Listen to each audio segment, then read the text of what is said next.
नमस्कार, मैं हूं आपके साथ मोनिका गुप्ता और आप देख रहे हैं मेरा गांव मेरा देश। बुलेटिन की शुरुआत करेंगे खास खबरों के साथ। राज्यपाल बंडारू दत्तात्रेय बुधवार को करनाल पहुंचे, जहां उन्होंने निफा की ओर से शहीद दिवस पर आयोजित रक्तदान शिविर कार्यक्रम में हिस्सा लिया। उन्होंने युवाओं को शहीदों के पद चिन्हों पर चलते हुए सामाजिक कुरीतियों को दूर करने के लिए साथ ही शहीदों की गाथा को पाठ्यक्रम में शामिल करने के लिए कहा। इस मौके पर सांसद संजय भाटिया भी मौजूद रहे।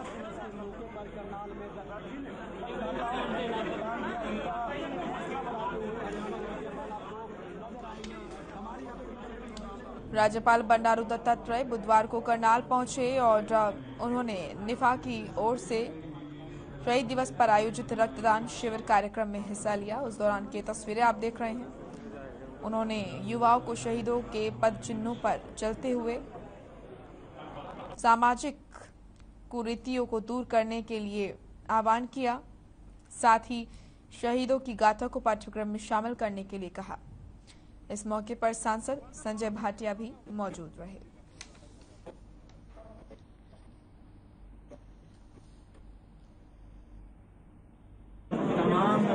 शहीद दिवस जो मनाया गया है, इसी दिन भगत सिंह, राजगुरु, सुखदेव जैसे देशभक्तों ने फांसी के तख्ते ऊपर जो चढ़े गए, वैसे महानुभाव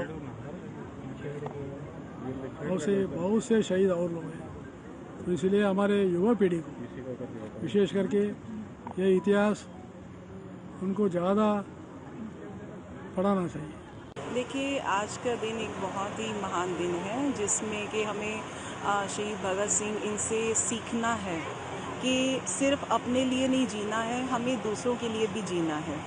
तो जितनी सेवा हम दूसरों की कर सके उतनी हमें करनी चाहिए। और ये बहुत ही अच्छा एक प्रयास है प्रितपाल सिंह पन्नू जी का। लास्ट ईयर भी मैंने ब्लड डोनेट किया था और इस साल भी किया। मुझे बहुत अच्छा लगा है।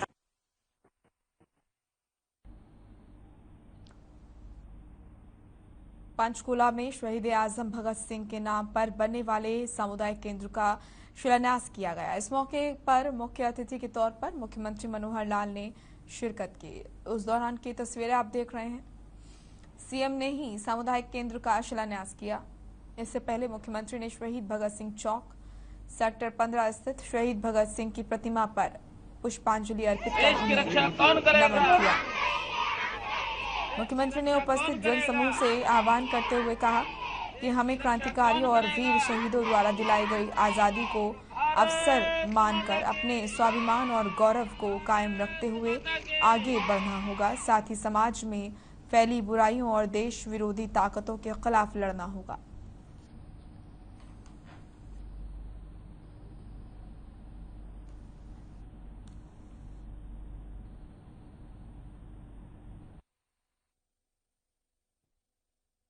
एक समय था जब वो उस समय की परिस्थितियां थी वो वैसी थी, इसलिए कहा जाता था कि देश के लिए बलिदान, देश के लिए कुर्बान, देश के लिए मरना, ये हमारा पहला दायित्व है।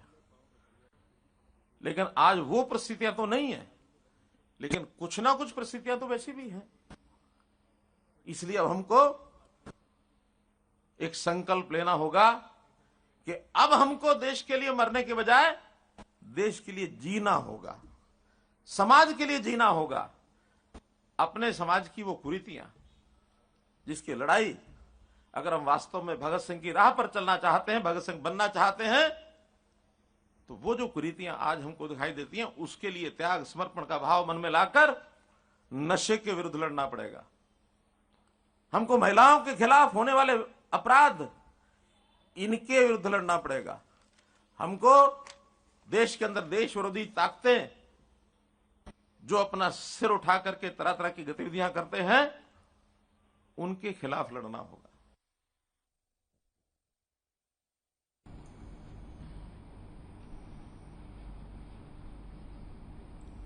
200 सालों की गुलामी के बाद भारत ने 1947 में अंग्रेजों से अपनी स्वतंत्रता प्राप्त की।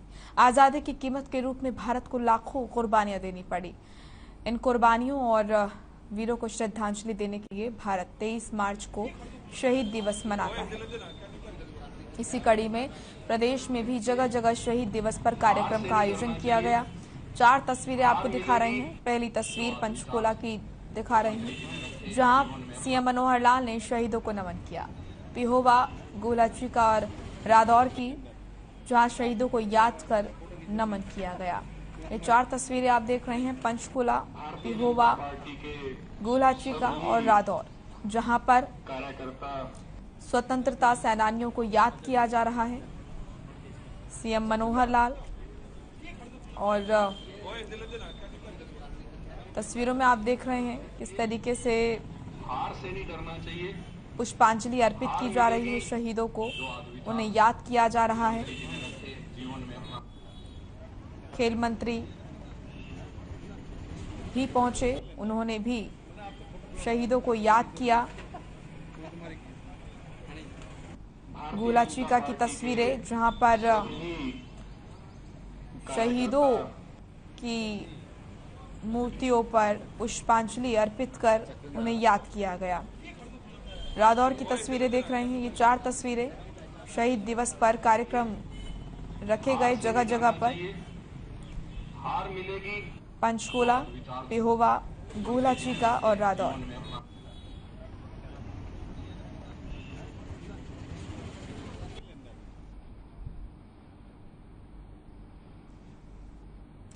डेराबस्सी विधानसभा से बीजेपी प्रत्याशी संजीव खन्ना से खास बातचीत की पंजाब से हमारे ब्यूरो हेड स्वर्णजीत सिंह ने। संजीव खन्ना ने बातचीत में कहा कि शहीद भगत सिंह, राजगुरु और सुखदेव जैसे वीर सपूतों की वजह से ही हम आजाद देश में सांस ले पा रहे हैं। और क्या कुछ कहा संजीव खन्ना ने, आइए आपको सुनाते हैं। हर खबर देख रहे सभी दर्शकों का बहुत बहुत स्वागत है। आज शहीद आजम भगत सिंह की पुण्यतिथि है, साथ में राजगुरु और सुखदेव को भी बुलाया नहीं जा सकता। जहां आज पंजाब के मुख्यमंत्री ने एक हेल्पलाइन नंबर जारी की और साथ ही बीते कल उन्होंने आज संपूर्ण पंजाब में अवकाश भी घोषित किया। लेकिन एक ऐसा शख्स जो बीते कई वर्षों से ये श्रद्धांजलि पुष्प अर्पित करता आ रहा है, वो शख्स जिसने डेराबस्सी विधानसभा क्षेत्र में पहली बार चुनाव लड़कर लोगों को सत्ते में डाला, एक समाज सेवी है। जी हाँ, आप ठीक समझ रहे हैं, मेरे साथ हैं संजीव खन्ना। खन्ना जी, बहुत बहुत स्वागत है। जय श्री राम। खन्ना जी, आज शहीद भगत सिंह, राजगुरु और सुखदेव जी की पुण्यतिथि है, क्या कहना चाहिए? हम आज जो इन्होंने भारत को आजाद कराने के लिए जो अपनी इन्होंने अद्भुत जो शहादत दी है, उसके ऊपर इनको हम हर साल कई सालों से इनको नमन करते आ रहे हैं। और आज भी इनको श्रद्धांजलि देने के लिए हमारी पूरी भारतीय जनता पार्टी, जितनी हमारी यहाँ हल्का डेराबस्सी की टीम है, सब लोग आए हुए हैं यहाँ पर और सब श्रद्धांजलि देने के लिए इकट्ठे हुए हैं। आपको क्या लगता है खन्ना जी, 2014 के बाद जहां शहीद भगत सिंह की चर्चा जो है वो होने लग गई इस देश में, राजगुरु की और सुखदेव की, और अब आम आदमी पार्टी पंजाब में आई तो अब अवकाश भी हुआ, और भगत सिंह को क्या लगता नहीं है राजनीतिक दलों ने देरी कर दी? देरी ऐसा है कि पहले तो कांग्रेस का आपको पता ही है कि समा चल रहा था, तो जब से भारतीय जनता पार्टी है, जब से ही देश के जितने भी शहीद हुए हैं वो सबको स्मरण करने लग गए हैं। चाहे वो हमारे पुराने शहर हैं, चाहे हमारे मंदिर हैं, चाहे हमारे गुरुद्वारे हैं, जितने भी पुराने धार्मिक हमारी आस्था के साथ जुड़े हुए जितने भी लोग भी है, उसको साथ के साथ हम लोग जो है भारतीय जनता पार्टी वालों ने इसको दोबारा से अपने इतिहास में जोड़ करके पुराने इतिहास की तरफ मुड़ गए और उसको दोबारा नमन करने लग गए और याद करने लग गए। भारतीय जनता पार्टी के आप एक प्रत्याशी भी रहे, एक राजनेता होने के नाते या एक आम नागरिक होने के नाते प्रदेश के मुख्यमंत्री ने आज अवकाश, सरकारी अवकाश घोषित किया और आज एक भ्रष्टाचार के खिलाफ हेल्पलाइन नंबर जारी किया, कैसे देखते हैं? आज उन्होंने शहीदों के लिए जो पंजाब में अवकाश घोषित किया है, हम उसका सराहनीय कदम है, उनका स्वागत करते हैं। जो भ्रष्टाचार मुक्त करने के लिए पंजाब में उन्होंने हेल्पलाइन नंबर जारी किया है, हम लोग आशा करते हैं कि वो इस अपने कार्य में पूर्ण रूप से सक्सेस होंगे, कामयाब होंगे। बाकी आगे आने वाला समय बताएगा। बहुत बहुत शुक्रिया। ये थे हमारे साथ संजीव। विधानसभा स्पीकर ज्ञानचंद गुप्ता ने प्रेस वार्ता की, जिसमें उन्होंने बताया कि पंचकुला में 5.5 करोड़ की लागत से कम्युनिटी सेंटर बनने जा रहा है, जिसका नाम शहीद आजम भगत सिंह के नाम पर रखा जाएगा। साथ ही उन्होंने कहा कि 2 मार्च से लेकर 22 मार्च तक सत्र चलेगा और अब तक का सबसे लंबा सत्र ये रहा है।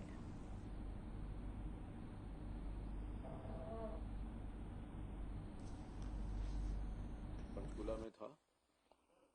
पंचकुला में पूरा करने में आप सभी पत्रकार बंधुओं का भरपूर सहयोग मिला, उसके लिए मैं आप सबका बहुत बहुत आभार व्यक्त करता हूं। ये सत्र कई मायनों में विशेष रहा है। अभी देखिए कि मैं समझता हूं कि अब तक का सबसे लंबा सत्र जो है, इस सत्र को हम कह सकते हैं। 2 मार्च को ये सत्र शुरू हुआ और 22 मार्च को समापन हुआ। जो बीएसी की रिकमेंडेशंस थी, उससे भी ज्यादा 2 सिटिंग्स हमने इसके अंदर बढ़ाई। जो पहले सिटिंग बिजनेस एडवाइजरी कमेटी में हमने तय की थी, वो 10 सिटिंग थी, लेकिन टोटल 12 सिटिंग्स जो है इसके अंदर हुई। और 12 सिटिंग्स के अंदर भी कई सिटिंग्स तो मतलब 1.5-2 सिटिंग जैसी ही हुई, लंबी 7 बजे तक, 7:15 बजे तक भी सिटिंग हुई है। मैं ये भी बताना चाहूंगा कि जो हमारा बिजनेस रहा है, अब की बार मैक्सिमम बिजनेस जो है इस सत्र के अंदर हुआ है। पहली बार मैं ये कहूंगा कि इतिहास में 81 हमें कॉलिंग अटेंशन मोशन आई। कॉलिंग अटेंशन मोशन 81 आई और उसमें से 21 हमने स्वीकृत की और 21 को क्लब करके हमने पहली बार इतने कॉलिंग अटेंशन मोशन के ऊपर चर्चा हुई है। ये भी पूरा पिछला हमने रिकॉर्ड देखा कि कभी कितने कॉलिंग अटेंशन मोशन लगे नहीं, हाईएस्ट। ऐसे ही एडजर्नमेंट मोशन जो थे वो 5 आए थे। 5 में से 3 जो थे वो अस्वीकृत कर दिए गए थे। 2 जो थे हमने एडजर्नमेंट मोशन को कॉल अटेंशन मोशन के अंदर उनको परिवर्तित कर दिया। अपॉइंटमेंट होती है उसका तो सरकार को पूरा करना ही होता है। अगर नहीं होता तो members have got every right कि वो जो हमारी एश्योरेंस कमेटी है, हमारी जो गवर्नमेंट एश्योरेंस कमेटी बनी हुई है, अगर आपने कोई एश्योरेंस हाउस के अंदर दी है और वो उस टाइम लिमिट के अंदर पूरी नहीं, तो आप उसको एश्योरेंस कमेटी के अंदर ले जा सकते हैं और सरकार को कटघरे में खड़ा कर सकते हैं कि आपने एश्योरेंस दी थी, आपने ये पूरा नहीं किया, आपके उन ऑफिसर्स के खिलाफ कार्रवाई क्यों न की। देश में पेट्रोल और डीजल के दामों में एक बार फिर से इजाफा हो चुका है। आज फिर पेट्रोल डीजल के दाम में वृद्धि कर दी गई। तेल कंपनियों ने पेट्रोल और डीजल के दाम में आज 80 पैसे का इजाफा किया। इस बढ़ोतरी के साथ देश की राजधानी दिल्ली में आज पेट्रोल की कीमत 97.01 रुपए प्रति लीटर और डीजल की कीमत 88.27 रुपए प्रति लीटर हो गई है। वहीं आज हरियाणा में पेट्रोल डीजल की कीमत में 0.72 रुपए की बढ़ोतरी देखने को मिली, जिसके बाद आज पेट्रोल 96.87 रुपए प्रति लीटर हो गया। वहीं डीजल के दाम में भी 0.72 रुपए की बढ़ोतरी दर्ज की गई, जिसके बाद हरियाणा में डीजल आज 88.10 रुपए प्रति लीटर बिक रहा है।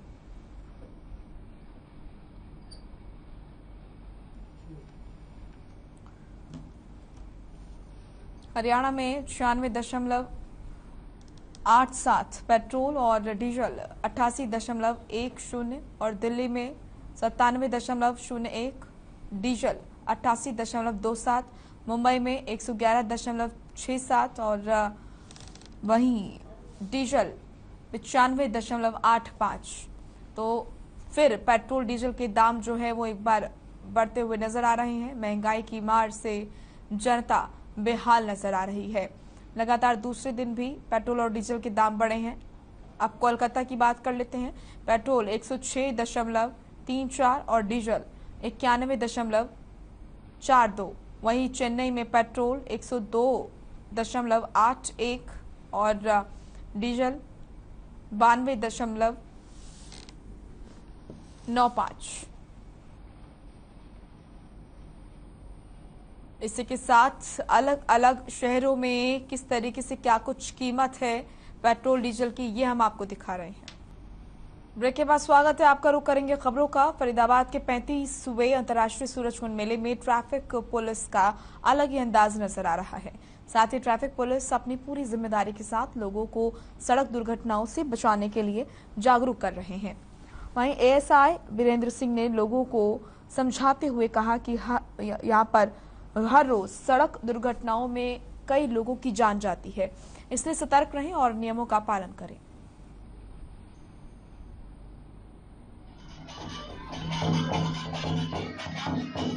35वें अंतर्राष्ट्रीय हस्तशिल्प सूरजकुंड मेले का जो आगाज है वो हो चुका है और इस सूरजकुंड मेले में सड़क सुरक्षा सप्ताह का जो कानून है वो बताया जा रहा है। यहाँ पर जो ट्रैफिक ताऊ हैं वो लोगों को समझा रहे हैं सड़क सुरक्षा और जीवन रक्षा जो है वो कितनी जरूरी है। यहाँ पर आप देख सकते हैं बैनर लगे हुए हैं और ताऊ यहाँ पर समझा रहे हैं कि जो सड़क सुरक्षा और जो सड़क पर दुर्घटनाएं हो जाती हैं उसे कैसे बचाया जा सके। यहाँ पर ट्रैफिक ताऊ वीरेंद्र जी हमारे साथ मौजूद हैं।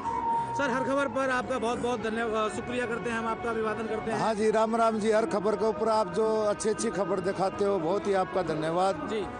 तो ताऊ, एक बात जानना चाहूँगा कि सड़क सुरक्षा सप्ताह यहाँ पर चल रहा है, जीवन रक्षा यहाँ पर चल रही है, तो क्या कुछ लोगों को आप जानकारी दे रहे हैं? हाँ जी, यहाँ पर सूरजकुंड मेला है। यहाँ पर हिंदुस्तान के हर कोने से स्टॉल लग रही है, हर प्रकार का आदमी यहाँ आता है। तो हम भी ट्रैफिक के बारे में इनको जागरूक करें। भाई, आप सुबह उठो ना, इतने 500 आदमी तो शमशान घाट चले जाए हैं और जो घर पे मेडिकल में चले जाए ना, रे एक साल में 1,55,000 आदमी रोड एक्सीडेंट में मारे जाते हैं, 15 लाख आदमी घायल हो जाते हैं। तो लोगों को समझा रहे, बस सारे मिलजुल करके जहाँ भी सड़क पर जो दिक्कतें आ रही है उनको सोल्व करो, प्रशासन भी उसकी तरफ ध्यान दे। और हम यहाँ सारे बच्चों को फ्री कॉस्ट में ये किताबें देते हैं और ये बैनर लगा रखे, सीट बेल्ट, व्हील चेयर ना समझे, दुर्घटना आंसू लाती है, सुरक्षा खुशी लाती है, गाड़ी दारू पी कर ना चलाए, देश हमारा, जिम्मेवारी हमारी है, फिर भी नियम तोड़ने की खुजली बीमारी बहुत सौ को है, आओ इसका इलाज करें, मोटे मोटे चलान भरें। बिल्कुल, ये थे हमारे साथ एएसआई वीरेंद्र सिंह जी जो ट्रैफिक ताऊ की जिम्मेदारी निभा रहे हैं और लोगों को जागरूक भी कर रहे हैं और समझा भी रहे हैं कि अगर आप ट्रैफिक नियमों का उल्लंघन करते हैं तो आपको जुर्माने के साथ साथ आपको कई जो एक्सीडेंट है वो होने का खतरा रहता है। फिलहाल आप मेरे साथ देख रहे थे हर खबर हरियाणा, मैं था आपके साथ सुशांत। चलिए रुक करेंगे इस वक्त की बड़ी खबर का। आपको बता दें कि बड़ी खबर आ रही है जहां पर थाने में पुलिस और ग्रामीणों की झड़प हुई। हाथापाई का वीडियो वायरल हुआ है। कुंभा गांव के ग्रामीणों और पुलिस के बीच हुई है हाथापाई। बरवाला के एसएचओ के साथ हुई है झड़प। पुलिस पर ग्रामीणों ने पीटने के आरोप लगाए। थाने में पुलिस और ग्रामीणों के बीच झड़प हुई। बड़ी खबर इस वक्त की बरवाला से। कुंभा गांव के ग्रामीणों और पुलिस के बीच हुई है हाथापाई। बरवाला के एसएचओ सुखवीर के साथ हुई है झड़प। पुलिस पर ग्रामीणों ने पीटने के आरोप लगाए हैं। तस्वीरें आपको दिखा रहे हैं। थाने में पुलिस और ग्रामीणों के बीच झड़प हुई, इसकी आप तस्वीरें भी देख सकते हैं किस तरीके से कुछ ग्रामीण जो हैं वो पुलिस वालों से भिड़ते हुए नजर आ रहे हैं। और ग्रामीणों का आरोप है कि पुलिस द्वारा उन्हें पीटा गया। थाने में पुलिस और ग्रामीणों के बीच झड़प हुई और ये तस्वीरें उस दौरान की। हाथापाई का वीडियो भी वायरल हुआ है। तस्वीरें आप देख रहे हैं। भी अंदर रो करके हिलने रहे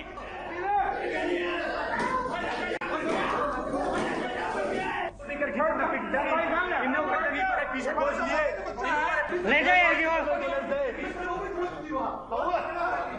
जनानी भी अंदर रो करके हिलने रहे। जनानी के भी मारा लग रहे हैं ये, जनानी के भी मारा लग रहे हैं ये। देखो जनानी, ये देखो देखो ये देखो, हाँ तुरंत बैठेंगे तुरंत। ऐसा तो नहीं मार दिया है ये, ऐसा तो नहीं मार दिया है ये, छपरा पिला दिया है ऐसा तो साहब ने। देखो कितने आदमियों को मार दिया गया है ये।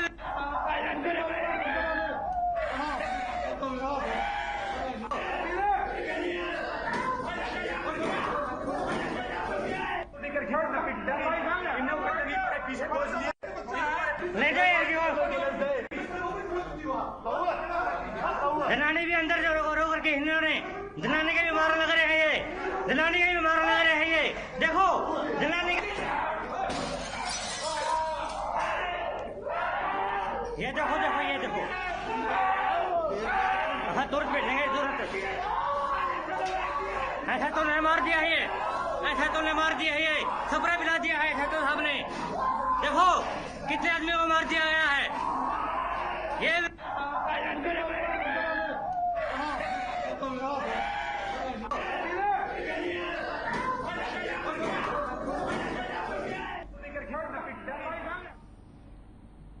चलिए इस बुलेटिन में इतना ही। आप देखते रहिए हर खबर। नमस्कार।